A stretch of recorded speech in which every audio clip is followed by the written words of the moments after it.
In this very explicit section, we are going to get into the flow of hailing a ride between driver and user. With the mapped form, we are finally implementing the visual aspects of the driver app. Initially, we'd hide the search button and do a lot of refinement work on the UI, but I don't have the space to address all of that. Before we dive into the code, let's look at the flow from a bird's eye view. A user confirms hailing and sends the details to the server. The server answers with a list of drivers in the area and their push tokens. The user starts sending push messages to the drivers in the region. The driver app receives a push message. It shows a toast bar message which the driver can click. If the driver clicks the toast bar message, he is presented with details of a potential ride, specifically the route. If the driver accepts the route, the server is notified. The user is sent a WebSocket message that a driver accepted the ride. The user sees a notice with the name of the driver, rating, etc. The driver is shown a dialog that allows him to cancel the ride or mark that he picked up the passenger. Once the driver clicks that he picked up the passenger, the ride starts. The driver is shown a dialog that allows him to finish the ride. During the ride, the location of the driver is used to gather the route to the destination. This is a gross oversimplification of the Uber user flow. The actual app has a lot of nuances within this flow that include many edge cases. I didn't even go into the complexities of billing, ride splitting, etc. But those are mostly low-level details that might not be applicable in your real-world use case. So using this simplified model should be sufficient. Let's see how this all comes together in the changes made to map form. The first method we saw in the callback from the push notification is the showRide method. We use an interaction dialog for simplicity. I show it in the bottom of the form. The arguments for position indicate the distance from each edge, so it touches all the edges other than the top edge. As a side note, notice that the regular dialog doesn't work well on top of maps. By the time the callback is returned from fetch ride details, the ride must no longer be available, so we can just dispose the UI and continue as usual. We need to find the coordinates on the map of the source and destination. I could have just transferred the map coordinates in the ride data, but I didn't. If findLocation was synchronous, I could just invoke find on from, then on destination, and everything would work.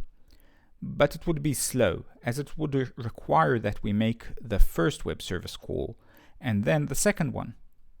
In this way, both calls might happen concurrently. The first one, to complete, will have one location in the locations array, and the second one will have both. The onShowRideResponse doesn't do anything unless both locations are set. The obvious next step is the onShowRideResponse method. As I mentioned before, the from/destination values are fetched concurrently, so this method will be invoked twice. Only the second time would be valid. I used coord at some points and location at others. The reason for both objects is mostly historic, where the map API works with one and the location API works with another. So the location method, the toLocation method, just translates coord to the location object type. This creates a map path similar to the one the user sees on his phone. So the driver and user have a similar view of the trip properties and duration. I'll discuss the addPath method later. I refactored some code from the enter navigation mode method into that new method. We create a new interaction dialog to prompt the driver whether he is interested in accepting this ride or not. It would look roughly like this image. In the case he doesn't want to accept the ride, the work is pretty easy. We just remove everything we added. If he does accept the ride, we trigger the accept method.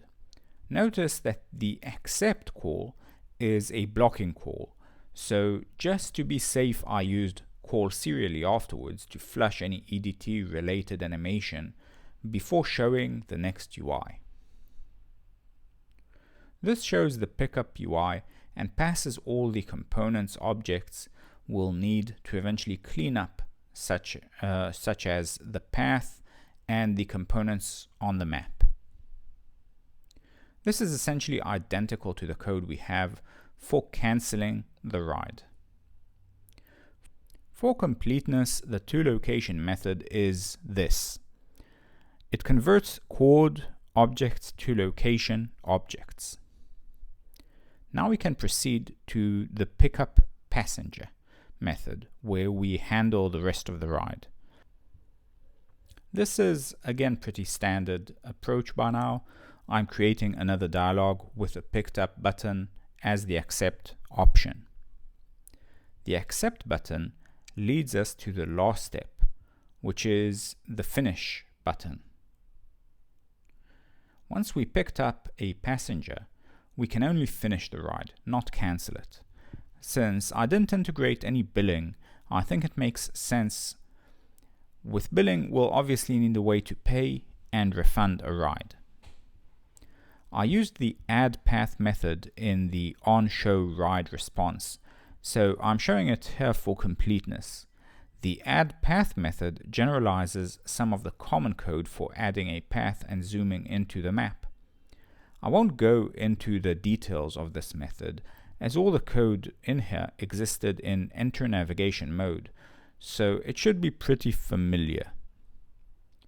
With that, let's move back to the end user experience. We discussed the perception from the driver's side, but what does the passenger see during this whole process? That's exactly what Ridelmpl does. Both fields include no actual data currently, since we don't have the UI to fill in the driver or user names. We build the text and add stars based on the level of ranking. This is essentially a set of star labels in a container based on the value of the rank field.